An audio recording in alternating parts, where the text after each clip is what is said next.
పాకిస్తాన్తో తీవ్ర ఉద్రిక్త పరిస్థితుల నేపథ్యంలో భారత ఆర్మీ చీఫ్కు కేంద్రం మరిన్ని అధికారాలను అప్పగించింది. అవసరమైతే టెరిటోరియల్ ఆర్మీని రంగంలోకి దింపాలని స్పష్టం చేసింది. ఇందులోని అధికారులు సిబ్బందిని పిలిచేందుకు అధికారం కల్పించింది. రెగ్యులర్ ఆర్మీతో కలిసి పనిచేసేందుకు సిద్ధంగా ఉండాలని కేంద్రం సూచించింది. డ్రోన్లు, మిసైల్స్తో దాడులు చేసిన పాక్ను భారత్ సమర్థంగా అడ్డుకుంది. ఆ రెండూ విఫలం కావడంతో పాక్ మరో కుతంత్రానికి తెరదీసేందుకు ప్రయత్నిస్తున్నట్లు తెలుస్తోంది.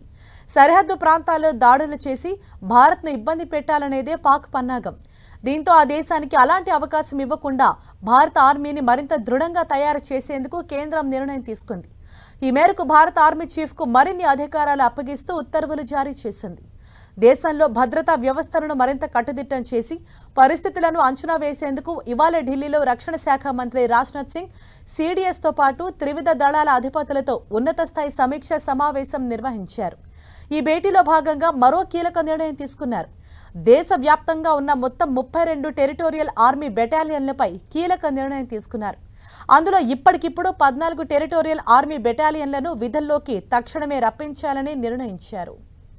కాగా టెరిటోరియల్ ఆర్మీ అనేది భారత సైన్యానికి సహాయక సేవలు అందించే పార్ట్ టైం వాలంటీర్లతో కూడిన మిలిటరీ రిజర్వ్ ఫోర్స్. ఇందులో అధికారులు, జూనియర్ కమిషన్డ్ ఆఫీసర్లు, నాన్ కమిషన్డ్ ఆఫీసర్లు, ఇతర సిబ్బంది ఉంటారు. వీరు భారత సైన్యంలోని వారితో సమానమైన ర్యాంకులను కలిగి ఉంటూనే పౌర వృత్తులను కూడా నిర్వహిస్తారు. ప్రస్తుతం టెరిటోరియల్ ఆర్మీ కూడా యుద్ధంలో ప్రత్యక్షంగా రంగంలోకి దిగుతుండటంతో పాకిస్తాన్ని కాపాడటం ఎవరి చేతుల్లోనూ లేదని విశ్లేషకులు అభిప్రాయపడుతున్నారు.